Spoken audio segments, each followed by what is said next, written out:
Magandang usapan ngayon ang tungkol sa mga possible imports ng mga national teams para sa next import-laden conference. Alam naman natin na sa PBA, malaking bagay ang import dahil sila ang pwedeng magdala ng extra scoring at experience para mas lumakas ang mga teams. Kaya natural lang na inaabangan ng mga fans kung sino ang kukunin ng tatlong malalaking koponan ng grupo. Una na dito ang San Miguel Beermen na matagal nang kilala bilang powerhouse team. Ayon sa mga balita, nasa radar nila si Michael Beasley.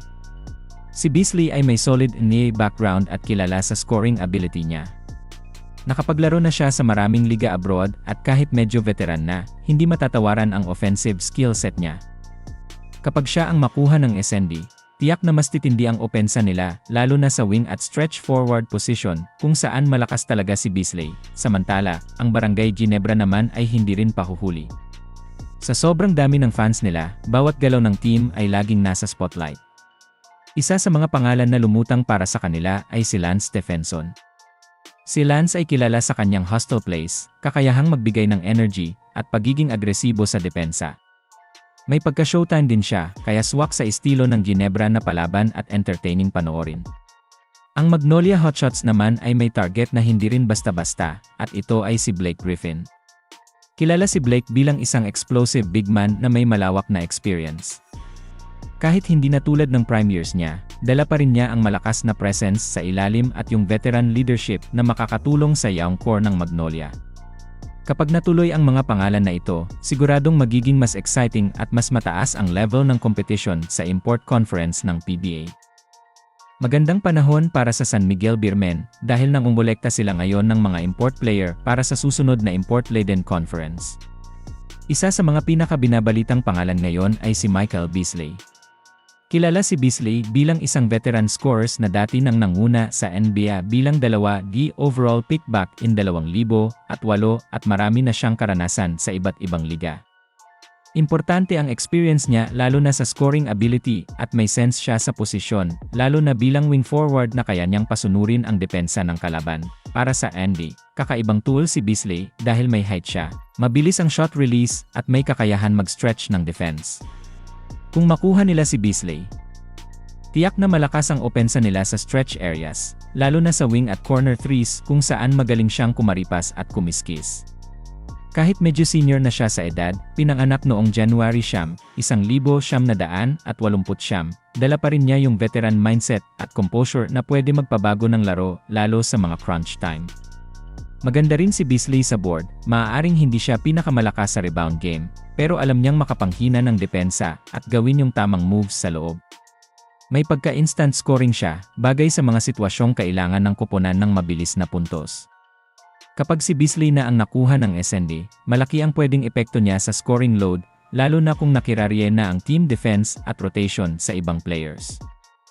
Pero syempre, importante rin na hindi lang siya bilhin, kailangan talaga na hindi matapilok ang chemistry. Dito papasok yung coaching staff at support system ng SND. Kailangan mahanap ang tamang balance between si Beasley at ang locals gaya nina June Mar at Marcio Lassiter kapag available sila. Kung magkakasundo yung pacing, spacing, at sharing ng bola, mas maganda ang kombinasyon kaysa puro scoring lang.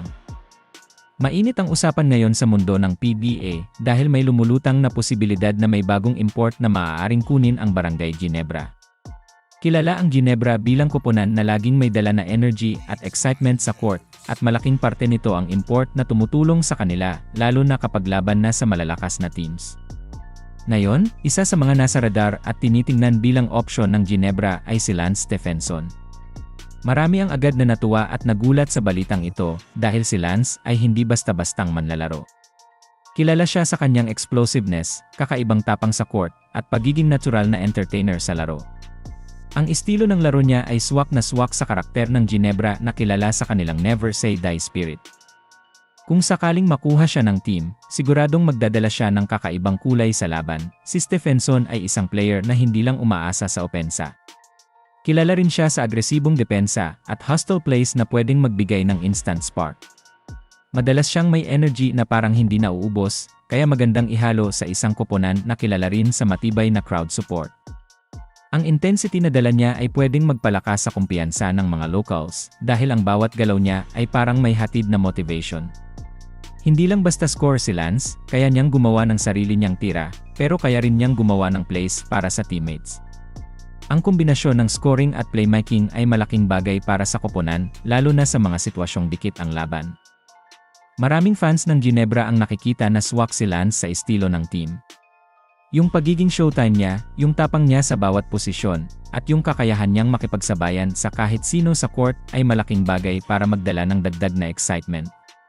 May reputasyon din siya na hindi natatakot sa pressure moments, bagay na importante sa import na magdadala ng team sa malalaking laban. Kaya kung sakaling matuloy ang option na ito, tiyak na magiging usap-usapan sa buong liga. Isa sa mga pinaka-inaabangan ngayon ng mga fans ng PBA ay ang balita tungkol sa import target ng Magnolia Hotshots para sa darating na import-laden conference. Sa dami ng mga pangalan na lumulutang, isa ang talagang pumupukaw ng pansin at ito ay si Blake Griffin. Kilala si Blake bilang isang matinding big man na may kombinasyon ng lakas at explosiveness. Matagal na siyang naging highlight player dahil sa kanyang athleticism, pero higit pa sa mga dunks at power moves, may dala din siyang veteran presence na kayang magbigay ng balance sa kahit anong koponan. Para sa Magnolia, malaking bagay ang pagkakaroon ng isang import na hindi lang puro showtime kundi may maibibigay na leadership at stability.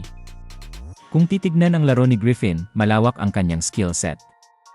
Kaya niyang umatake sa ilalim gamit ang post moves, kaya din niyang umatake sa labas kapag kailangan.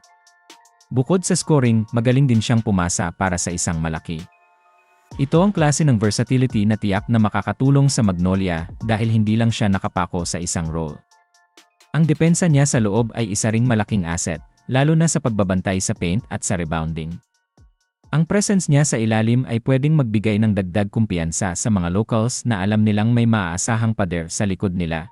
Isa pa sa mga kilala kay Griffin ay ang kanyang hustle. Kahit veteran na siya, hindi siya basta sumusuko sa mga loose ball o rebound battle. Ang energy na ito ay bagay na bagay sa estilo ng Magnolia na kilala sa kanilang matinding depensa at walang pagod na trabaho sa loob ng court. Ang kombinasyon ng kanyang hustle at skill ay pwedeng maging perfect fit sa sistemang palaban ng hotshots. At dahil siya ay kilalang may tapang sa mga crucial moments, may posibilidad na maging go-to option siya ng team kapag dikitan ang laban. Tapos na ang ating usapan tungkol sa tatlong import na nasa radar ng SNI teams para sa darating na import-laden conference. Una, ang posibilidad na si Michael Beasley ang mapunta sa NE para dagdag firepower sa kanilang opensa. Pangalawa, ang option ng Ginebra na si Lance Stephenson bilang pamalit import na siguradong magdadala ng energy at excitement. At panghuli, si Blake Griffin na nakikita bilang posibleng pader at leader para sa Magnolia Hotshots. Kung tutuusin, bawat isa sa kanila ay may kakaibang dala. Si Beasley ay natural scorer na pwedeng magbukas ng depensa. Si Stephenson ay may hustle at tapang na swak sa karakter ng Ginebra. Si Griffin naman ay may veteran leadership at inside presence na babagay sa sistemang Magnolia. Iba-iba man ang kanilang estilo, pare-parehong kaya nilang magbigay ng malaking impact kung sakaling sila ang mapili. Ngayon, ang tanong ay sino nga ba ang talagang dadating at makakasama ng mga koponan sa susunod na conference? Hindi pa tiyak ang lahat, pero malinaw na kapag isa man sa kanila ang naglaro sa PBA, siguradong mas magiging mataas ang level ng kompetisyon. At syempre, mas magiging masaya at mas nakaka-excite ang bawat laro para sa mga fans na palaging sumusuporta. Magandang usapan ngayon ang tungkol sa mga possible imports ng mga SNI teams para sa next import-laden conference. Alam naman natin na sa PBA, malaking bagay ang import dahil sila ang pwedeng magdala ng extra scoring at experience para mas lumakas ang mga teams.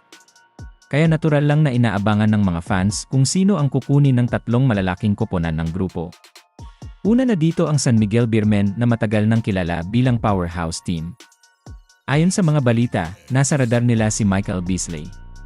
Si Beasley ay may solid NBA background at kilala sa scoring ability niya. Nakapaglaro na siya sa maraming liga abroad at kahit medyo veteran na, hindi matatawaran ang offensive skill set niya. Kapag siya ang makuha ng SND, tiyak na mas titindi ang opensa nila lalo na sa wing at stretch forward position kung saan malakas talaga si Beasley. Samantala, ang Barangay Ginebra naman ay hindi rin pahuhuli. Sa sobrang dami ng fans nila, bawat galaw ng team ay laging nasa spotlight. Isa sa mga pangalan na lumutang para sa kanila ay si Lance Stephenson.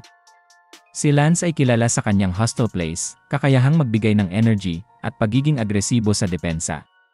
May pagka-showtime din siya, kaya swak sa estilo ng Ginebra na palaban at entertaining panoorin. Ang Magnolia Hotshots naman ay may target na hindi rin basta-basta, at ito ay si Blake Griffin. Kilala si Blake bilang isang explosive big man na may malawak na experience. Kahit hindi na tulad ng prime years niya, dala pa rin niya ang malakas na presence sa ilalim at yung veteran leadership na makakatulong sa young core ng Magnolia. Kapag natuloy ang mga pangalan na ito, siguradong magiging mas exciting at mas mataas ang level ng competition sa import conference ng PBA. Magandang panahon para sa San Miguel Beermen dahil nangungulekta sila ngayon ng mga import player para sa susunod na import-laden conference. Isa sa mga pinakabinabalitang pangalan ngayon ay si Michael Beasley. Kilala si Beasley bilang isang veteran scorers na dati nang nanguna sa NBA bilang 2D overall pick back in 2008 at marami na siyang karanasan sa iba't ibang liga. Importante ang experience niya lalo na sa scoring ability at may sense siya sa posisyon, lalo na bilang wing forward na kaya niyang pasunurin ang depensa ng kalaban. Para sa Andy, kakaibang tool si Beasley dahil may height siya, mabilis ang shot release at may kakayahan mag-stretch ng defense. Kung makuha nila si Beasley, tiyak na malakas ang opensa nila sa stretch areas, lalo na sa wing at corner threes kung saan magaling siyang kumaripas at kumiskis. Kahit medyo senior na siya sa edad, pinanganak noong January 1989, dala pa rin niya yung veteran mindset at composure na pwede magpabago ng laro lalo sa mga crunch time. Maganda rin si Beasley sa board, maaaring hindi siya pinakamalakas sa rebound game, pero alam niyang makapanghina ng depensa at gawin yung tamang moves sa loob. May pagka-instant scoring siya, bagay sa mga sitwasyong kailangan ng koponan ng mabilis na puntos. Kapag si Beasley na ang nakuha ng SND, malaki ang pwedeng epekto niya sa scoring load, lalo na kung nakirarye na ang team defense at rotation sa ibang players. Pero syempre, importante rin na hindi lang siya bilhin, kailangan talaga na hindi matapilok ang chemistry. Dito papasok yung coaching staff at support system ng SND. Kailangan mahanap ang tamang balance between si Beasley at ang locals gaya nina June Mar at Marcio Lassiter kapag available sila.